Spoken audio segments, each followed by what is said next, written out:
What's up, everybody, man? It's your boy, Mr. Dugas, coming at y'all with another video, man. And today I am going to talk about the trades and non-trades that took place yesterday for the NBA trade deadline. You had Anthony Davis staying with the New Orleans Pelicans, at least till July. You had the Toronto Raptors getting Marc Gasol from the Memphis Grizzlies. You had the Milwaukee Bucks getting Nikol Mirotic from the New Orleans Pelicans. And you also had the Philadelphia 76ers getting Tobias Harris from the Los Angeles Clippers. First off, for the New Orleans Pelicans, for Anthony Davis staying with the New Orleans Pelicans, I feel like that's a great job by the New Orleans Pelicans by not moving him yet. What's the point of trading him now? Um, keep the team like it is. Go on, get your L's. You know what I'm saying? Continue to tank. Get the highest draft pick that you could possibly get going into the draft this season, this summer. And not to mention, man, wait till the Celtics could get involved in this thing. Wait to see what they're willing to offer you. Wait to see if you could possibly get a Jason Tatum or a Jaylen Brown or a Terry Rozier or one of them first-round draft picks out of them. See if you can. And if you can't, then you talk to them, you talk to other teams, you know where you're picking in the draft. You know where they're picking in the draft. If you can't get it, then you go ahead and you talk to the Lakers again. Trust me, the Lakers will still be willing to get him, you know what I'm saying, in July if given the opportunity. I mean, for crying out loud, you had LeBron picking him on the All-Star team last night. And Jonas even like joked about it and said, isn't that tampering? But yeah, I mean, I think that's a good job by the New Orleans Pelicans for holding on to him right now. Now, what do they do with him the rest of the season as far as playing him, sitting him down? We'll see. And for the Lakers, now their young players at least got some security knowing they'll be there for the rest of the season, unlike they did when they went to Indiana the other night and got blown out by 42. Then you had the Toronto Raptors trading Jonas Valanciunas and I think Dion Wright and C.J. Miles for Marc Gasol from the Memphis Grizzlies. That is a big-time move by the Toronto Raptors, man. I mean, when you look at a potential starting lineup with Kyle Lowry, with Danny Green, Kawhi Leonard, Serge Ibaka, and now Marc Gasol, and you still got like a solid player like a Fred VanVleet coming off of the bench, I think is a big-time move for the Toronto Raptors, man. They really made their team that much better.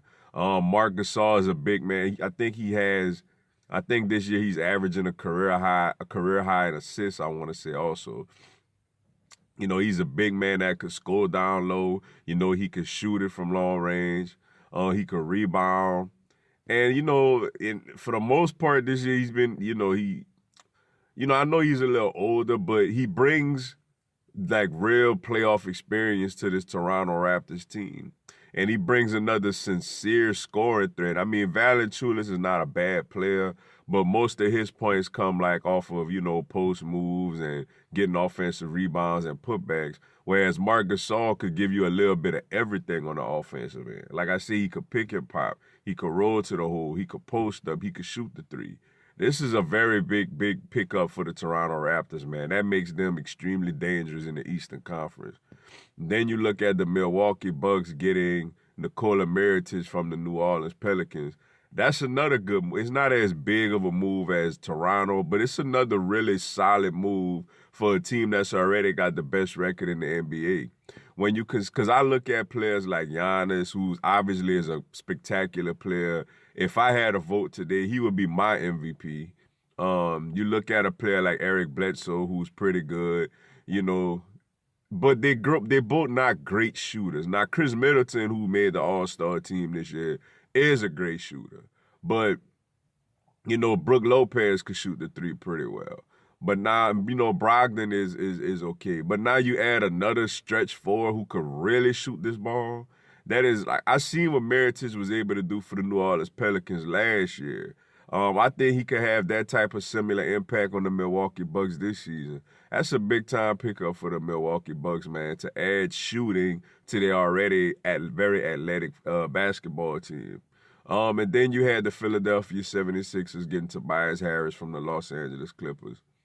It's a big move for the Philadelphia 76ers also. When you look at them with a potential starting lineup of Ben Simmons, a JJ Redick, of Jimmy Butler, Tobias Harris, and Joel Embiid. It's a nice pickup for them also to add shooting. We all know as great as Ben Simmons is, he's not a shooter at all. So to add more shooting to that team is something that they definitely could have used. And it's also a good move for the Clippers as far as future considerations, man. Opening themselves up some cap space.